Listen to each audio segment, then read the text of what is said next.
जो हृदय में कामनाएं भी रखते हैं भोगों की, यदि वो मेरी बात पर श्रद्धा कर ले कि एकमात्र नाम जप पर ध्यान दे, सारी कामनाओं की पूर्ति हो जाएगी। पहले नाम जप तुम्हारे दुख को प्रदान करने वाले पापों को भस्म करेगा। यदि आप चाहते हैं कामना की पूर्ति होगी। यदि आप कामना की पूर्ति ना चाहे तो भगवत प्राप्ति करा देगा नाम जप। यद भ्रू नर्तन वार्तिन्यो सिद्ध्योष्टौ नृपात्मज तमाराध्य श्रीकेश मपवर्गोप्य दूरतः। आठों सिद्धियां जिनके नाम में विराजमान हैं, वशीभूत हैं। आप राधा राधा राधा राधा नाम जप करके देखो, आप देख लो, मान लो हमारी बात, जो चाहोगे प्राप्त हो जाएगा। भ्रूभंग मात्र से जिनकी सृष्टि का सृजन, पालय और लय होता है, सृजन होता है, पालन होता है और लय होता है, ऐसे भगवान को अधीन करने की सामर्थ्य एकमात्र नाम में है। ऋषिकेश भगवान की आराधना, मोक्ष, प्रेम जो चाहोगे प्राप्त हो जाएगा। नाम नाम जप करो। यश्च रामं न पश्येतु यम हि रामो न पश्यति निंदिता सा भवेल लोके स्वात्माप्येनं विगर्हति। धिक्कार है उसके जीवन को जिसने भगवान की तरफ नहीं देखा। धिक्कार है उसके जीवन को जिसको भगवान ने कृपा करके नहीं देखा। मन क्रम वचन छाण चतुराई तो भजत कृपा करी है रघुराई। अर्थात उसका जीवन व्यर्थ है जिसने नाम जप नहीं किया। सम्याग आराधितो विष्णु किम न यच्छति देहिनाम ते धन्याः कृत पुण्यास्ते तेषां च सफलो भवः। येन भक्त्या हृद आराधितो विष्णु हरि सर्व सुख प्रदा। यदि भगवान श्री हरि की आराधना नहीं की तो हे देहधारी जीव तेरी दुर्दशा होगी। जैसे जानवर को लाठी से मारा जाता है, ऐसे देखा मारते हुए वृद्धों को, भ्रमण में देखा है, सब दृश्य देखे। वही तुम्हारा कर्म तुम्हारे बच्चे की बुद्धि में बैठकर तुमको दंड दे रहा है। तुमने हरि का भजन नहीं किया ना, पूरा जीवन व्यर्थ किया ना पापाचरण के उसी बेटे के लिए, उसी परिवार के लिए, वही तुम्हें कष्ट देगा। मान लो ये शास्त्र आज्ञा हो रही। जिसने भगवान श्री हरि की आराधना नहीं की, मंदोदरी छाती ऐसे रावण की पीट के कह रही, रामो विमुख असहाल तुम्हारा रहा न को कुल रोव निहारा। भगवान से विमुख होने पर तुम्हारा ऐसा हाल हो गया। देखो भगवान का आराधना का स्वरूप देखो। विभीषण जी अपमानित किए जा रहे हैं दरबार में, और भगवान की शरण में जाते हैं तो उसी दरबार के अधिपति, लंकाधिपति बनकर बैठ जाते हैं। जो संपत्ति शिव रावण ही दीन दिए दसमात, सोई संपदा विभीषण सकुच दीन रघुनाथ। कैसे कृपालु हमारे प्रभु श्री हरि है। जो देहधारी भगवान का भजन नहीं करता, दुर्गति ही दुर्गति है, पक्का दुर्गति है।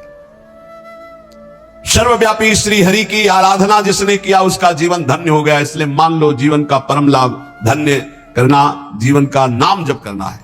चाहे जैसी परिस्थिति हो। क्या पैसा लगता है, राधा राधा राधा, इसमें कौन सी आपकी बहुत सी बड़ी मेहनत लगती है। राधा राधा राधा नाम जपने में क्या जाता है आपका, सब कुछ प्राप्त हो जाएगा। ध्यान रखना। कल एक 28-30 वर्ष की अवस्था ठाकुर जी को लिए हुए, स्वस्थ शरीर, आंखों से अश्रु प्रवाह, कह रहे थे ऐसी कृपा हमारे ऊपर क्यों हुई। मैंने तो कुछ ऐसा नहीं किया, बहुत ही गलत आचरण करने वाला, और आज ठाकुर जी को मैं जी नहीं सकता इनके बिना। ये क्या है, ये क्या संत वाणी का प्रभाव अंदर गया, जीवन के पूरे जीवन को परिवर्तन कर दिया, जीवन का जीवन परिवर्तन कर दिया। बहुत दुर्लभ ये बात है, यही सबसे बड़ा चमत्कार है। मन विषयी भोगों में लगा हुआ और हटकर प्रिया प्रीतम में लग जाए, सबसे बड़ा चमत्कार। रूप आरोग्य मर्थाश्च भोगाश्चैवानुषंगिकान् ददाति ध्यायतो नित्यम अपवर्ग प्रदो हरि। तुम्हें सुंदर रूप चाहिए, आराधना करो, नाम जप करो, बड़े सुंदर हो जाओगे। देखो सुंदरता किसे कहते हैं, हृदय के आकर्षण को सुंदरता कहते हैं। सबके हृदयों को आकर्षण कर ले उसे सुंदर कहते हैं। जैसे मान लो स्त्री स्वरूप सुंदर है तो पुरुष स्वरूप को आकर्षण कामी पुरुष को कर सकता है, सबके नहीं। या पुरुष स्वरूप बड़ा सुंदर है तो कामिनी के हृदय को आकर्षण कर सकता है। लेकिन भक्त का ऐसा स्वरूप जागृत होता है, स्त्री पुरुष वयो वृद्ध दुष्ट पुण्यात्मा पापात्मा महात्मा सब आकर्षित होते हैं। क्यों? क्योंकि उसके अंदर दैवी संपदा भागवतिक सद्गुण जागृत हो जाते हैं। इसे सुंदरता कहते हैं। हजारों लाखों लोग देखना चाहते हैं। क्या देखना चाहते हैं? सुंदरता। कौन सी सुंदरता? भागवती। वो पाउडर वाली सुंदरता नहीं, वो भाव बनाने वाली सुंदरता नहीं, वो भगवान नाम की सुंदरता, भगवत भाव की सुंदरता, भगवत भक्ति की सुंदरता। कहने रूप मारोग्य मर्थाश्रम। अगर रूप चाहिए तो हरि की आराधना करो, और आरोग्यता चाहिए तो हरि की आराधना करो। तो बोले आप कैसे नहीं आराधना कर रहे क्या? आरोग्यता तो हम रोगी नहीं है। रोगी मकान में तो रहते हैं लेकिन हम रोगी नहीं है। ना हम कभी रोगी थे, ना रोगी है, ना कभी रोगी रहेंगे। ना हम वियोगी हैं ना रोगी हैं। रोगी मकान में रह रहे हैं, ये मकान रोगी है, तो सबके रोगी हैं। काम के रोगी, क्रोध के रोगी, लोभ के, ना जाने कितने विकारों के, यहां तो किडनी के रोगी है, न जाने कितने मिडनी के रोगी हैं। दिमाग खराब है विषयों में। यहां हम स्वस्थ हैं, स्वस्थ हैं। कोई ये मत समझना कि प्रेमानंद रोगी होता है। प्रेमानंद एक ही बात का रोगी होता है, प्रेम का, और किसी बात का रोगी नहीं होता। ये शरीर है, किसी का स्वस्थ नहीं है।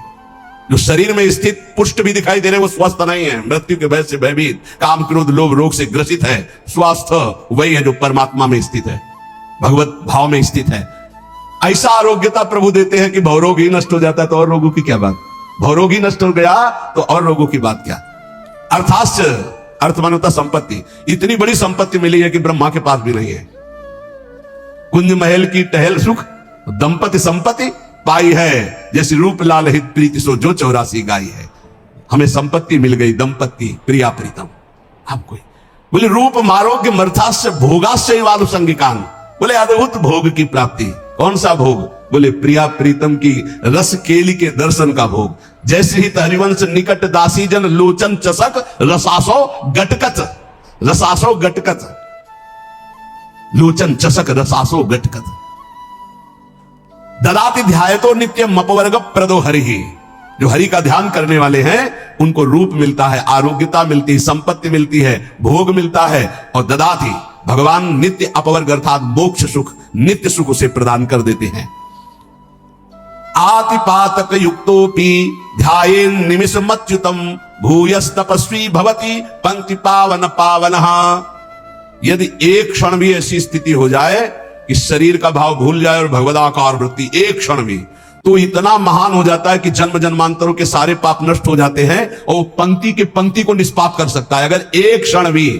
अतिपातक युक्तोपि ध्यायेन निमिषमच्युत, एक निमिष भी, इतने देर के लिए यदि तन्मय हो गया प्रिया प्रीतम में, प्रभु में, एक निमिष भर के लिए शरीर को भूल गया, उसमें इतनी सामर्थ्य। तभी तो एक बार गुरुदेव भगवान ने कहा था, रसिक जन जो 5 मिनट में भजन कर लेते हैं, साधक 24 घंटे उतना भजन नहीं कर सकता 5 मिनट में। वो यही जो यहां लिखा है, एक निमिष में। भूयस तपस्वी भवत, उससे बड़ा कोई तपस्वी भूमंडल पे नहीं, जो एक पल के लिए भगवान में डूब गया। डूबना, हम तो कहते डूबते क्या है, तो उठा के फेंक दिया जाता है प्रेम समुद्र में। ऐसी कृपालुता यहां की सखियों की है। जिसके कान में भगवान का नाम नहीं पड़ा, कीर्तन नहीं पड़ा, कथा नहीं पड़ी, तो बोले स्वीडवराहोष्ट खरई संस्तुतः पुरुषः पशु नयत कर्ण पथो पेतो जातु नाम गदाग्रजः।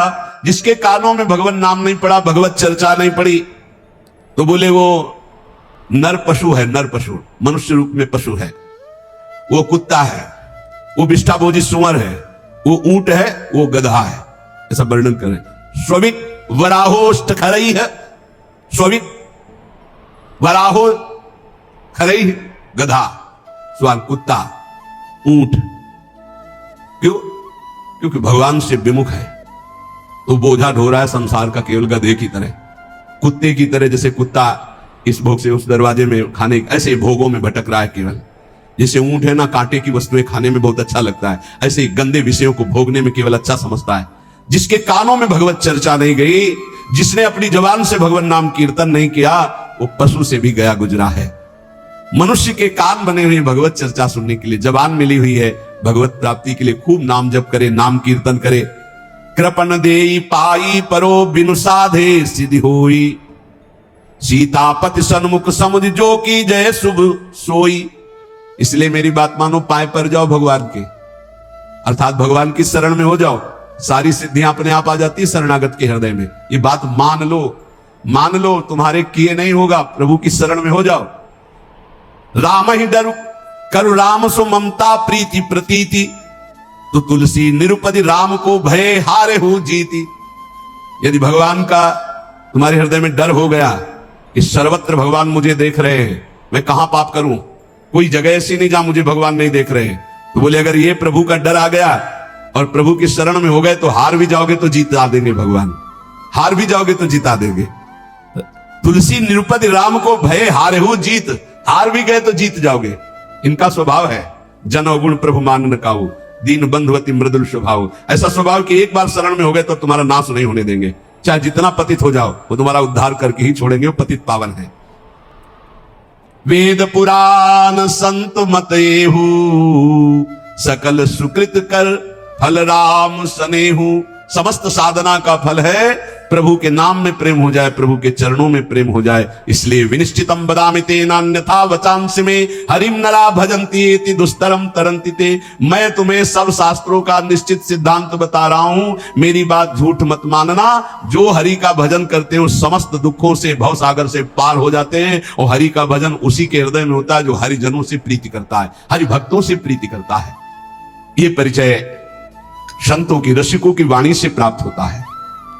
धन्य है उनका जीवन जिनको संत समागम मिला। संत वचन के अनुशीलन से होती निर्मल मति है, श्री हरि के चरणों में जिससे बढ़ती अविचल रति है।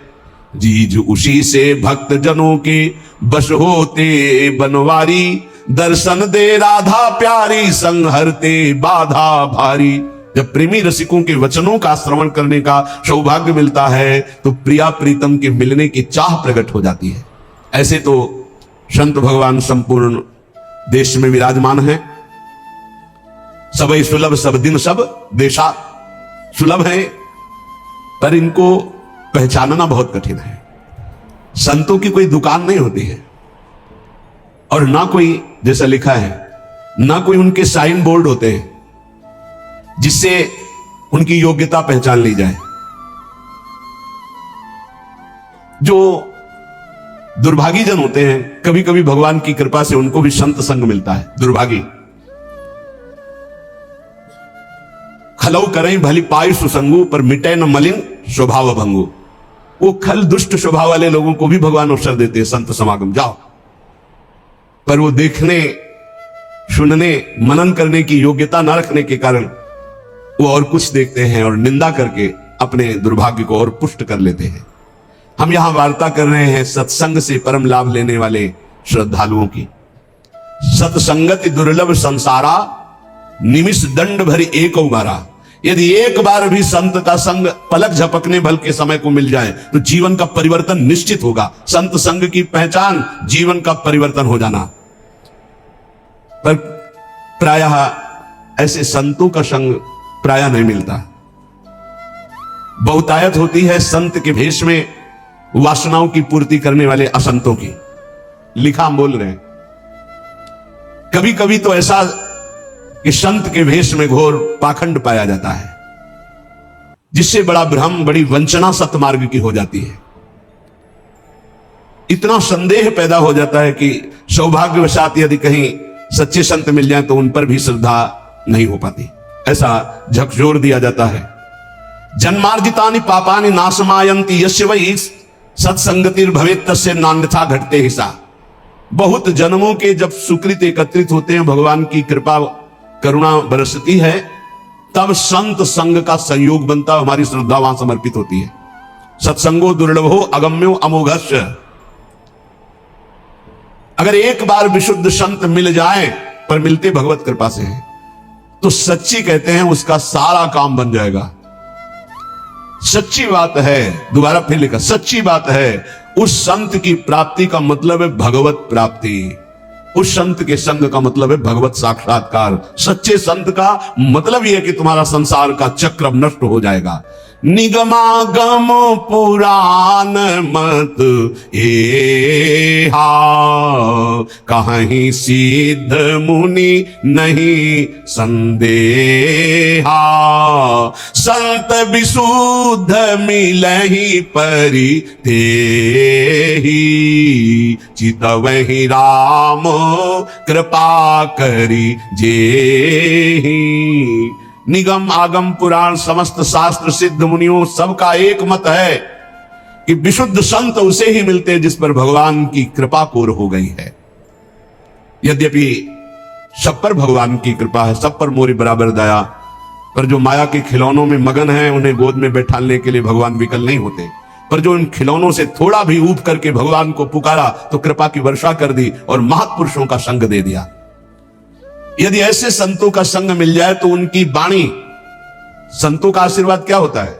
उनकी वाणी उनकी वाणी से तुम्हारे हृदय में संपूर्ण पापों का नाश करके संगम प्रकाशित हो जाएगा। कर्म योग, ज्ञान योग, भक्ति योग, इसका संगम प्रकाशित हो जाएगा। कह रहे जहां कर्म की कालिंदी में मिलती भक्ति की गंगा, सरस्वती हुए जहां ज्ञान की गूढ़ अगम्य अभंगा, त्रिविध साधनों की बहती है सुंदर जहां त्रिवेणी, धन्य संतवाणी प्रयाग सी निश्रेयस निश्रेणी। कर्मयोग, भक्ति योग, ज्ञान योग मानो कर्मयोग यमुना जी, और परम ज्ञान योग सरस्वती जो गुप्त रूप में है, और प्रकाशित प्रकट भक्ति योग मानो गंगा जी, मानो गंगा यमुना सरस्वती का संगम। कर्मयोग, भक्ति योग और ज्ञान योग तीनों संत वाणी के द्वारा हृदय में प्रकाशित हो जाते हैं। भगवान व्यासदेव जी, वाल्मीकि जी, नारद जी, वशिष्ठ जी, सुखदेव जी, ये सब तो महान महान अवतारी पुरुष हैं। इन सबकी वाणी में जो शास्त्रों में वर्णन किया गया है, जो संतों ने वर्णन किया है, उसका जो अनुभव करके संत जन बोलते हैं, तो त्रिभुवन में कोई ऐसा नहीं है, अगर वो एक बार वाणी कान में पहुंच गई तो उसका परिवर्तन निश्चित है, उसके जीवन में भगवत प्रकाश निश्चित हो जाएगा संत वाणी से।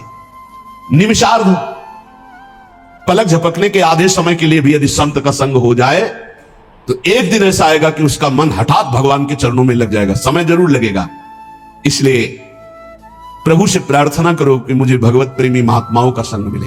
प्राय बड़े बड़े संतों ने भी यही मांगा है। अविरल भगति विरति सत्संगा चरण सरोरु प्रीति अभंगा। आपके चरणों में अविरल भक्ति हो, संसार से वैराग्य हो तो कैसे हो? बोले सत्संगा, साधु संग से ही ये प्राप्त हो सकता है। बार बार बर मांगो हर्ष देव श्रीरंग, पद सरोज अनपायनी भक्ति। अनपायनी भक्ति तो कहां से मिलेगी? बोले सदा सत्संग, वो संतों के संग से ही प्राप्त होती है। अनुभूति युक्त वचन संतों से ही प्रकट होते हैं। पढ़ लिख कर प्रवचन और अनुभूति युक्त वचन में अंतर होता है। पढ़ लिख कर जो वचन होते हैं वो खोखले होते हैं, उनमें दम नहीं होती कि सामने परिवर्तन कर सके, क्योंकि स्वयं का परिवर्तन नहीं हो पाया। संतों के वचन में यह अंतर होता है कि प्रभु की कृपा का कारण विशेष उन्होंने अनुभव किया है। अनुभव करके जो ही बोलते हैं तो वो शब्द कान में जाकर हृदय के अंधकार का नाश कर देते हैं। कोई ऐसी वस्तु नहीं जो संत कृपा से प्राप्त ना हो जाए, चाहे लौकिक हो चाहे पारलौकिक। या वै साधन संपत्ति पुरुषार्थ चतुष्टये, ताम बिना सर्वमाप्नोति यदि नारायणाश्रयः। भगवान श्री हरि के जो आश्रित जन है उनका यदि संग हो जाए तो यद्यपि कहा गया है कि चतुष्टय साधन होने के बिना ज्ञान नहीं हो सकता, पर ऐसे संत जो भगवत आश्रित है उनके संग के प्रभाव से बिना अन्य साधनों के शुद्ध ज्ञान हो जाएगा और चारों पुरुषार्थ धर्म अर्थ काम मोक्ष चारों पुरुषार्थ प्राप्त हो जाएंगे। अकाम हो या सकाम, निष्काम हो या कामना युक्त, एकमात्र भगवान श्री हरि के चरणों की आराधना कृतकृत्य कर देती है, और ये बिना संतों के संग के नहीं मिलती। अकामः सर्व कामो वा मोक्ष काम उदार धीहि, तीव्रेण भक्ति योगेन यजेत पुरुषम परम। जो कुछ चाहते हो, जो कुछ पाना चाहते हो लोक परलोक में, सब कुछ तुम्हें मिल जाएगा। नहीं चाहोगे तो मोक्ष भी मिल जाएगा, प्रेम मिल जाएगा, पर तुम उदार बुद्धि होकर भगवान श्री हरि की तीव्र भक्ति करो, परम पुरुष श्री हरि की आराधना करो, और ये होगी संत संग से। जब तक संत संग नहीं तो भगवान की प्रेम लक्षणा भक्ति या तीव्र भक्ति या विशुद्ध भक्ति हृदय में जागृत नहीं हो सकती। श्री देवर्षि नारद जी कहते हैं, मनीषितम ही प्राप्नोति चिंतयन मधुसूदनम, एकांत भक्ति सततम नारायण परायण। भगवान जब कृपा करते हैं तो अपनी एकांत भक्ति प्रदान करने के लिए अपने एकांतिक प्रेमियों का संग देते हैं। नाथ कृपा ही को पंथ चितवत दीन हो दिन रात, होई धो के काल दीन दयाल जान न जात। रात दिन केवल प्रभु की कृपा की बाट जो होने वाले को भगवत महाप्रेमी इनका संग मिलता है, जो रात दिन भगवान की कृपा की बाट। प्रभु मैं तो अज्ञानी नीच अधम हूं, मुझे पता नहीं आपकी कैसे प्राप्ति होगी, अब आप ही कृपा करो। तो भगवान ऐसे संतों से जोड़ देते हैं जो भारी व्याकुलता होती है, मुमुक्षुता होती है या भगवत प्राप्ति की चाह होती है।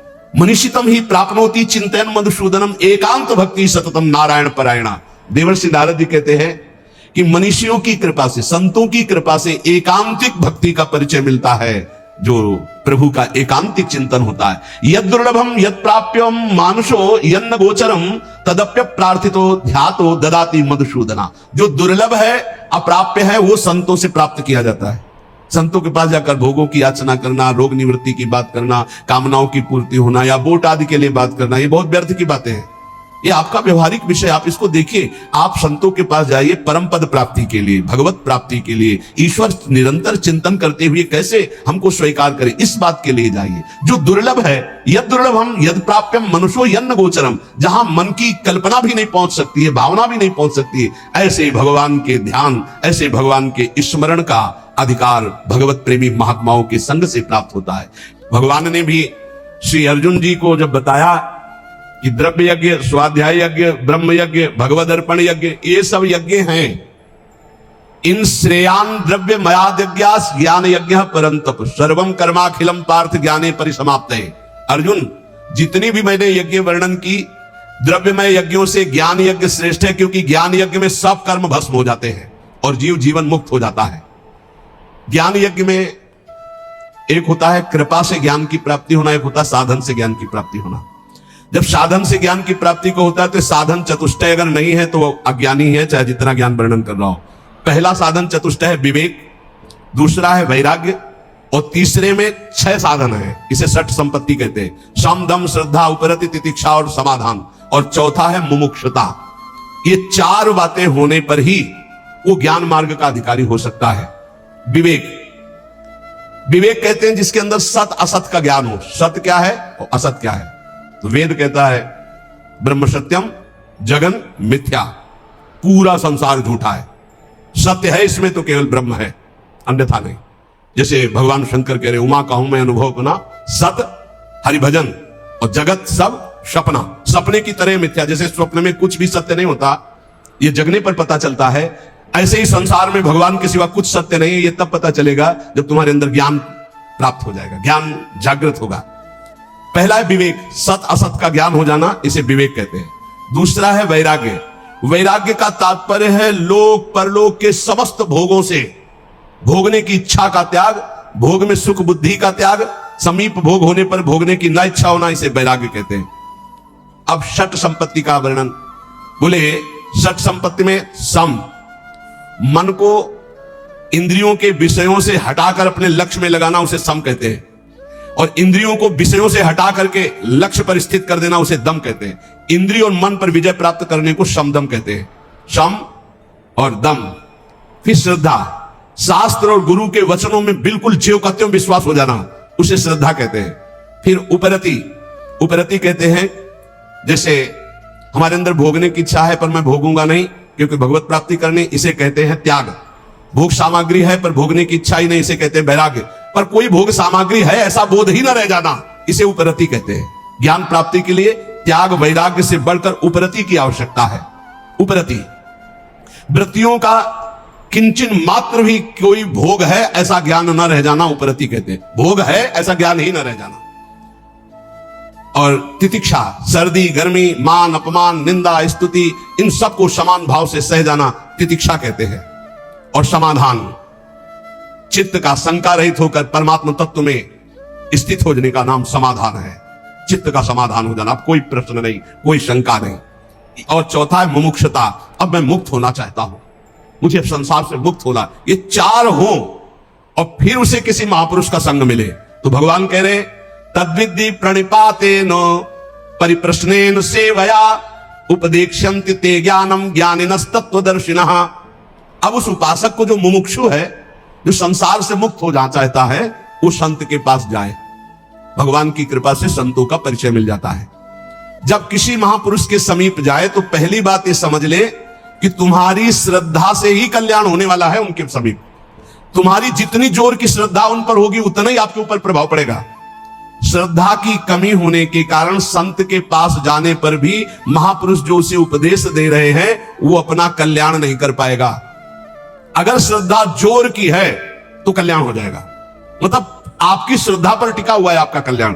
वो संत महापुरुषों की वाणी तभी प्रभाव डालेगी जब आपके ऊपर प्रथम हृदय श्रद्धा जो करे, आचार्य जन जाय अनुसरे, जहां जहां हरिवंश के। श्रद्धावान लभते ज्ञानम।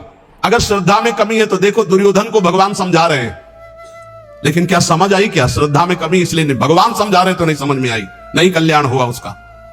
वो भगवान से कह रहा आप 5 गांव की बात कर रहे हो, मैं सुई की नोक भर नहीं दूंगा बिना युद्ध के। और भगवान बात कर रहे हैं, भगवान से कह रहा कि आप जानते हो कि आप यही धर्म को जानते हो, मैं धर्म को नहीं जानता। मैं जानता हूं, मैं जानता हूं, जाना में धर्मम न च में प्रवृत्ति, मेरी प्रवृत्ति नहीं है, मैं जानता हूं धर्म को। भगवान की एक बात भी नहीं मानी। ऐसे ही कह रहे हैं ज्ञानी महापुरुष के समीप तुम्हारी श्रद्धा जितनी अधिक होगी उतना लाभ होगा। इसलिए सबसे पहले कह रहे तद्विद्य प्रणिपातेन, वो तत्वदर्शी तत्व ज्ञान प्राप्त महापुरुषों के पास जाकर के उनको पहले साष्टांग दंडवत करो। प्रणिपातेन, साष्टांग का तात्पर्य होता है मैं आपकी आज्ञा के अनुसार चलूंगा, मैं आपका शरणागत हूं। पूरा ऐसे हाथ उठा के, जब हम साष्टांग जब करते हैं तो ऐसे करते हैं, हाथ उठाते फिर हाथ जोड़ते फिर लेट जाते, उसे साष्टांग दंडवत करते। प्रणिपातेन, ज्ञान की प्राप्ति के लिए संत स्वरूप सदगुरु के पास जाकर उन्हें साष्टांग दंडवत प्रणाम करे, अर्थात नीचवत सेवेत सदगुरुम। सदगुरु का सेवन अपने को सबसे नीच समझकर किया जाता है। अपने शरीर से गुरु का कभी निरादर तिरस्कार ना होने पाए, इसलिए जब गुरुदेव सामने हो तो नम्र हाथ जोड़कर सरलता पूर्वक उनके सामने पेश हो। जिज्ञासु मुमुक्षु उपासक को चाहिए कि उन गुरुदेव भगवान को सेवा के द्वारा प्रसन्न कर ले। अपने आप को उनकी आज्ञा के अधीन करना ही उनकी प्रसन्नता है। इसीलिए भगवान कह रहे सेवया, पहले प्रणिपातेन फिर सेवया।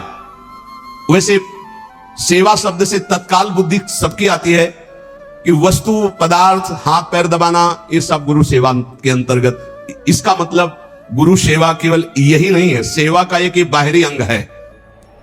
गुरुदेव को अपना शरीर प्रिय नहीं जितना उनके वचन प्रिय, सिद्धांत प्रिय है। जो उनके शरीर की सेवा करे और सिद्धांत की अवहेलना करे तो कभी सेवा नहीं मानी जाएगी। और यदि शरीर सेवा ना मिले और केवल उनके सिद्धांत का पालन कर रहे तो गुरु प्रसन्न हो जाएंगे, गुरु की सेवा बन गई। संत महापुरुषों की सबसे बड़ी सेवा है उनकी आज्ञा के अनुसार अपना जीवन बना लेना। सुन लीजिए, भगवान की बात है। संत महापुरुषों की सबसे बड़ी सेवा, गुरुजनों की सबसे बड़ी सेवा उनकी आज्ञा का पालन करना। फिर कह रहे परिप्रश्नेन, परिप्रश्नेन सरलता पूर्वक अभिमान रहित होकर केवल भगवत संबंधी प्रश्न करने चाहिए। संत और गुरुजनों से केवल परमात्मा तत्व संबंधी प्रश्न करने चाहिए। जिज्ञासु भाव से सरलता पूर्वक नम्रता पूर्वक प्रश्न करना चाहिए। अपनी विद्वता दिखाने के लिए या गुरुदेव की विद्वता देखने के लिए प्रश्न नहीं करना चाहिए, इससे अपराध लगता है। तद् ज्ञानार्थ सा गुरु मेवा भी गच्छेत समित पाणी श्रोत्रियम ब्रह्मनिष्ठम। हम ज्ञान प्राप्ति के लिए सदगुरुदेव के समीप जाते हैं, संत के समीप जाते हैं, विनय पूर्वक पत्र पुष्प कुछ हाथ में भेंट लेकर समिधा उनके चरणों में अर्पित करके। कैसे? श्रोत्रियम ब्रह्मनिष्ठम, ये दोनों होने चाहिए, तभी गुरु बनाना चाहिए। कई लोगों ने एकांतिक में प्रश्न किया कि गुरु कैसे होने चाहिए, तो इसमें भगवान बता रहे श्रोत्रियम ब्रह्मनिष्ठम। श्रोत्रियम संपूर्ण शास्त्रों का ज्ञान, ब्रह्मनिष्ठम परा तत्व, ब्रह्म तत्व में स्थिति प्राप्त। मैं कौन हूं, संसार क्या है, बंधन क्या है, मोक्ष किसे कहते हैं, परमात्मा तत्व का अनुभव कैसे होता है, मेरे साधन में क्या क्या बाधाएं हैं, उन साधन की बाधाओं को कैसे दूर करूं, तत्व समझ में नहीं आ रहा, आदि आदि प्रश्न केवल भगवत संबंधी ही होने चाहिए। वेद अस कारण भाखा, वहां वेद ऐसा कारण बता रहे कि भगवान तो सबके हृदय में अछत अविकारी सुख सिंधु विराजमान है, पर जीव सब दीन दुखी हो रहे हैं, विषयों के प्रति दीन और दुखी हो रहे हैं। उसका कारण क्या है? भजन नहीं है। भगवान के होते हुए दुख निवृत्त नहीं हुआ, लेकिन जो ही भजन प्रारंभ हुआ भगवत स्मृति, वो दुख को जड़ से मिटा दिया। इसलिए भगवत स्मृति भगवान से भी बढ़कर, ऐसे भगवान की स्मृति देने वाले गुरुदेव और जिनकी स्मृति ऐसे हमारे आराध्य देव, अगर इनकी कोई निंदा करे तो मेरा प्रिय कैसे हो सकता है? माया जहां आप एकाग्रता करके प्रभु में लगने की कोशिश करेंगे तो विविध रूपों में आकर आपको आकर्षित करेगी। आप आकर्षित ना हो, आप विरोध से परास्त ना हो, आप अपनी भक्ति को पुष्ट रखें। जो जीव मेरा और तेरा, मैं और मोर, इसी को महत्व दे रहा है, वो भगवान से प्यार नहीं कर सकता। क्योंकि भगवान से प्यार करने के लिए इस मेरा और तेरा को, लौकिक शब्द को मिटाना पड़ेगा। मैं सिर्फ प्रियालाल का हूं, प्रियालाल मेरे, बस। ये हृदय की स्थिति होनी चाहिए। देख लीजिए, प्रभु में ऐसी स्थिति, अनन्य चिंतन तभी हो सकता है जब हृदय में बात आ जाए कि मैं प्रभु का, प्रभु मेरे, बस सिर्फ प्रभु मेरे। प्रभु का वैभव रचा हुआ नहीं, प्रभु का जो भी है वो उससे मेरा संबंध नहीं, प्रभु से संबंध है। प्रभु का रचा हुआ तो अखिल ब्रह्मांडों में रजोगुणी लीला हो रही, तमोगुणी लीला हो रही, सतोगुणी लीला हो रही, नहीं, हमें प्रभु चाहिए, ये लीला नहीं, ये माया नहीं। जितनी भगवान की स्मृति में जन डूबते हैं उतना ही आनंद का अनुभव होता है। पर जब हृदय में भोगों के प्रति राग होता है और जब वो नहीं मिलता तो क्रोध हो जाता है, चिड़चिड़ा स्वभाव हो जाता है, नाक में गुस्सा भर जाती है। ये उपासक सावधान इस वृत्ति से। नहीं, अगला इसका जो कदम है उसका नाम है भय। राग भोगों का, बराबर भोग तुम्हें मिलते रहे ऐसा सृष्टि में कभी किसी को नहीं होता। परिस्थिति बिगड़ती भी है, कभी ऐसी परिस्थिति आती है कि मनोनुकूल भोग नहीं मिलते, उस समय क्रोध, चिड़चिड़ा स्वभाव, नहीं शासन में लीजिए, नहीं, अगला कदम जो है वो बड़ा भयावह है। राग से क्रोध और क्रोध से भयावह स्थिति। नित्यानंद रस की अनुभूति के लिए चलने वाला उपासक हृदय में भोगों का राग न रखे, नहीं तो क्रोध, चिड़चिड़ा स्वभाव हो जाना, कुछ अच्छा ना लगना, वो विध्वंसक भाव आगे भय उपस्थित कर देगा, आपकी चेष्टा भयावह होगी। भक्ति में मुख्य बात है, भक्त कभी भी महापुरुषों के वचनों की अवहेलना न करे, अपराध न करे। इसका पूरा ध्यान रखे, नहीं तो बुद्धि भ्रष्ट हो जाएगी। ये मैं गूढ़ बात कहता हूं। जिन उपासक के अंदर भोगों का राग है, क्रोध है, भयावह कल्पनाएं हैं, वो आज्ञा का उल्लंघन करते हैं। अगर आज्ञा पर चलोगे तो कभी माया आपको परास्त नहीं कर पाएगी। साधन भक्ति, जब सिद्धा भक्ति में फिर निश्चिंतता आती है, निर्भयता आती है, निशोक आता है। साधन भक्ति में साधक को बहुत सावधान रहना है। ये 6 बातें साधन भक्ति में होंगी तभी सिद्ध स्वरूप जागृत हो जाएगा। पूज्यपाद उड़िया बाबा जी, चिदानंद समुद्र भगवान की निश्चित प्राप्ति हो जाएगी, सिद्ध पुरुष हो जाएगा यदि ये 6 बातें रही।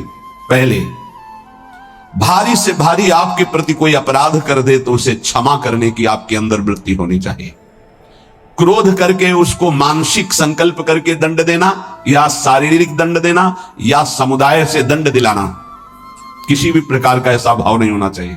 जैसे आप भजन करते हैं, आपके मन में संकल्प बना कि तुमने हमारा अपमान किया है, तुम्हें भगवान देख लेंगे, भोगोगे, तो यदि भजन बल है तो लागू हो जाएगा उस पर और वो कष्ट भोगेगा पक्का। लेकिन वो तो कष्ट भोगेगा शारीरिक, और आप खाली हो गए, और अब भजन की वो वृत्ति आएगी नहीं, क्योंकि आप सिद्धांत से गिर गए।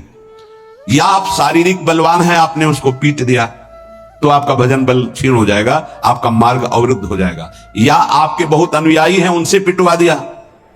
किसी भी तरह से दंड दिलवाना भक्ति को खो देना है, ये बात अच्छे से समझ लीजिए। तो पहला है क्षमा। किसी भी कारण से एक भारी से भारी अपराधी को भी क्रोध करके दंड देने की भावना ना होना। दूसरा है, कभी भी किसी भी वस्तु, व्यक्ति, स्थान पर महत्व रखकर अपने प्रभु को भूल जाना, ये बहुत सावधानी की जरूरत। तभी आप सिद्ध होंगे, परिपक्व अवस्था तभी आएगी। अव्यर्थ कालत्वम, समय व्यर्थ नष्ट कर देना। कब नष्ट होता है समय व्यर्थ? अनुकूल भोग मिल गया, उसमें राजी हो गए, भूल गए भगवान को। अनुकूल व्यक्ति मिल गया, उससे बात करना है, बहुत दिनों बाद मिले, बातचीत, हंसी मजाक, और कैसे हो, भूल गए भगवान को। वस्तु, व्यक्ति, स्थान, पदार्थ, पद, चाहा हुआ कुछ भी मिले, उसके मिलने में यदि आपका भजन छूट गया तो आपकी भक्ति बाधित हो जाएगी। ये सावधानी कहां है, किस साधक में? कोई बिरला ये ध्यान रखता है कि हमारे सामने अनुकूल वस्तु, व्यक्ति, पदार्थ, घटना, पद, ये अगर कोई भी आवे तो भी हमें अपने प्रभु का स्मरण नहीं छोड़ना, समय 1 मिनट व्यर्थ नहीं होने देना, सिद्ध बनने के लिए, भगवदाकार वृत्ति के लिए, भगवत साक्षात्कार के लिए। तीसरा, जिन भोगों को निषेध किया गया है, तुम्हारे आसपास सब हो, सुविधा हो भोगने की, तो भी तुम्हारे हृदय में भोग लालसा ना हो। अगर हो भी जाए तो भोगना नहीं। आवश्यकता से अधिक धर्म अनुकूल भोग भी ना भोगे। इस धर्म के प्रतिकूल तो बात जाने दो, जितनी आवश्यकता है। ये बहुत सूक्ष्म विषय है। जैसे भोजन में मीठा बहुत प्रिय होता है, किसी को नमकीन बहुत प्रिय होता है, जहां अनुकूल भोजन आया, अधिक मात्रा में लिया, उस दिन नोट करना, भजन नहीं होगा। वो भजन जो स्वाभाविक होता था रोटी दाल में, वो नहीं होगा, आप देखना। तो कितनी दुश्मन है वो वस्तु जो हमें प्रभु के स्मरण में शिथिलता दे दे, रुचि नहीं रह गई भजन की, फिर बातें होती हैं बैठ करके, प्रपंच की बातें, और या फिर बहुत खूब सो रहा है, सारी शक्ति पचने में लग जाती है। जब उधर में जरूरत है 500 ग्राम 400 ग्राम भोजन की, और आपने दबा करके उसमें 1.25 किलो भर दिया, अब इसके बाद पानी गया, अब वो सारी आपकी जीवनी शक्ति उसी में लग गई पचाने में, तो भजन के लिए आपके पास सामर्थ्य कहां रह गई? बार बार जमवाई लो, बार बार टहलो, बार बार लेटो, क्योंकि वो पच जाए ना, और वो कि बर्बाद ना हो। तुम ही हो भारत में सार्थक करने वाले, और तो जीव है ही नहीं भाई। और भी तो पशु पक्षी, तुम अपनी केवल लो, तुम उतना ही सेवन कीजिए, वो कोई और पालेगा, पशु पक्षी पालेंगे, कुछ चीज बर्बाद नहीं। आप छोड़ दीजिए, उसमें चींटियां लग जाएंगी, वो चींटी पालेंगी, बहुत से कीट पतंगे वो पालेंगे, आप ऐसा ना सोचे कि बर्बाद हो। तो उपासक को पदार्थ, वस्तु, व्यक्ति, हमें किसी व्यक्ति से इतना प्रेम नहीं कर लेना कि वो उसके मिलने पर प्रभु का विस्मरण हो जाए। ये बहुत सूक्ष्म बातें महापुरुषों के द्वारा शोध कर कही गई हैं। चौथा, सम्मान सबको बहुत प्रिय है, बहुत प्रिय है। सम्मान किसको अच्छा नहीं लगता?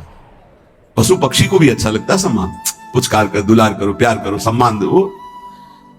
जो भगवत मार्ग में सिद्धावस्था को प्राप्त होना चाहता है, सम्मान को जहर की तरह देखे और नीच पुरुषों द्वारा किए हुए अपमान को अमृत के समान पान करके निराभिमानी बन जाए।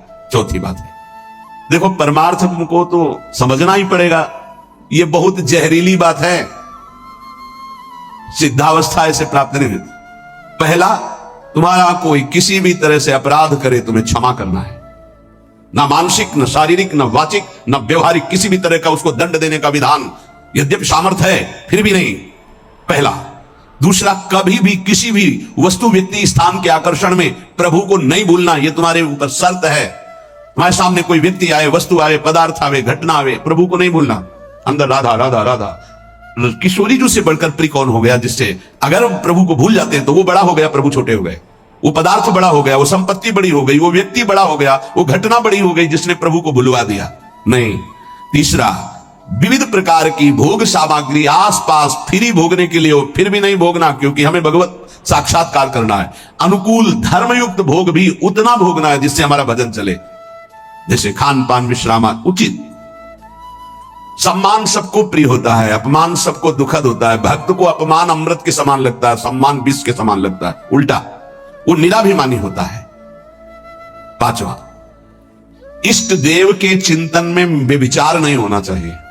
व्यभिचार ये परिपक्व भगवत साक्षात्कार की बात है, साधारण साधक की, प्रारंभिक साधक की बात नहीं है। 4 बार शिव जप लिया, 5 बार अमुक जप लिया, फिर जप लिया, ये जप लिया, वो जप लिया, नहीं। केवल अपने इष्ट देव में ही, अगर शिव है तो शिव संबंधी, राम तो राम संबंधी। अब ये सिद्धावस्था की तरफ जा रहा है साधक, यहां खिचड़ी नहीं होगी, यहां सीधे एक वृत्ति केवल अपने इष्ट देव की, उन्हीं का स्वरूप, उन्हीं का सेवा, उन्हीं का नाम जप, उन्हीं के गुण कीर्तन, उन्हीं के प्रेमियों से मिलना, इष्ट मिले और मन मिले, तभी परिपक्व सिद्धावस्था को प्राप्त होंगे। छठवां, सदगुरु की शरण में रहकर उनके बताए हुए मार्ग से चलना। सिद्धावस्था यह बहुत कठिन है, बहुत कठिन है। सदगुरु की आज्ञा में जो जीवन दे दे, बहुत कठिन है। कल एक उपासक कह रहे थे कि हम बहुत प्रयास करते हैं, वर्षों हो गए करते हैं, लेकिन अभी यही निश्चय नहीं कर पाए कि मुझे जाना कहां है, जपूं क्या, निरंतर क्या करूं। तो गुरुदेव का वर्ण किया, बोले नहीं तो पूरा जीवन व्यतीत हो जाएगा, निर्णय थोड़ी कर पाओगे। ये निर्णय तो गुरुदेव के द्वारा होता है। जो गुरुदेव ने नाम दिया, जो साधन बताया, आजीवन उसी में। गुरु प्रदत्त इष्ट के विग्रह में, छवि में, नाम सेवा में सर्वस्व विराजमान है, भाव समझ लीजिए। गुरु प्रदत्त नाम मंत्र में, गुरु प्रदत्त साधना, वो सिद्ध होने के लिए बहुत आवश्यक है, और उसी में स्थिति होने से सिद्धावस्था प्राप्त होती है। बहुत सूक्ष्म विषय, सब नहीं समझ पाएंगे। भगवान विविध रूपों में विविध भाव वाले भक्तों को सुख दिया है। जब कृपा होती तो विविध रूप सब आते हैं। जो अनन्य रस का उपासक है अपने इष्ट देव का, उसे किसी में प्रियता नहीं होती। तो इसका मतलब अभी ज्ञान नहीं हुआ, नहीं नहीं, ये ज्ञान के ऊपर की बात है। ज्ञान के ऊपर की बात है। ये ज्ञान तो बहुत पहले गोस्वामी जी को हो गया था, श्री राम में सब जग ज्ञानी। फिर कह रहे बने तो रघुबर ते बने, बिगड़े तो भरपूर, तुलसी और अंते बने ताबन में पितु। सदगुरु की शरण में साधना करने वाले उपासक की एक पहचान होती है। गुरु प्रदत्त इष्ट नाम उपासना किसी और कुछ अच्छे नहीं लगेगा, कोई सिद्धांत वर्णन उसके पकड़ में नहीं आएगा, उसको सब माया नजर आएगी। कोई भी भगवान रूप रख करके आवे उसको प्रियता नहीं होगी, उसको प्रियता उसी में होगी जो गुरुदेव भगवान ने इष्ट दिए हैं। ये खास बात उस गुरु प्रदत्त साधन करने वाले महामहिम साधक में होती, ये सब में नहीं होती। बड़े से बड़े भगवत स्वरूप की रुचि नहीं रहेगी, उसकी रुचि नहीं रहेगी। अपने इष्ट का नाम, इस पे उसके प्राण न्यौछावर होते हैं। यही परिपक्व अवस्था में जाएगा उपासक। प्रभु के विविध रूप हैं, विविध छवियां हैं, विविध उनकी शोभा है, विविध नाम है। ये तब होता प्रारंभ में, विविधता में। लेकिन जब परिपक्व अवस्था की तरफ, तो गुरु प्रदत्त साधन और साध्य पर दृढ़ निश्चय, अपना कोई भाव। आजकल गुरु बनाने के लिए जब आते हैं तो पूरा रजिस्टर भरा होता है, कोरा कागज बनकर गुरु जी के पास जाया जाता है, अब लिखो इस पे, जो लिख दोगे आजीवन इसी पे लिखा रहेगा। लेकिन यहां इतना लिखने का अवसर ही नहीं, शिष्य बन रहे और पूरा रजिस्टर भरा हुआ है। हम तो ये करते हैं, हम तो ये करते हैं, हम वही कैसे, हमारा ये सिद्धांत, हमारे ना कोई आग्रह ना कोई भाव, ये रखा है हृदय हमारा, जो आप चाहो इस पे डाल दो, वही जीवन भर ऐसे शिष्य बना जाता है। सब अपनी भावनाएं हटाकर गुरुदेव की चरणों में, अब आप जो, ये नया जन्म हमारा है गुरु दीक्षा का, आप जो आज्ञा करेंगे वैसे ही हम चलेंगे। एक अबोध बच्चे की तरह गुरुदेव के चरणों में समर्पण, अबोध बच्चे की, मुझे कुछ पता नहीं, जैसा आप कहें वैसा मैं चलूं।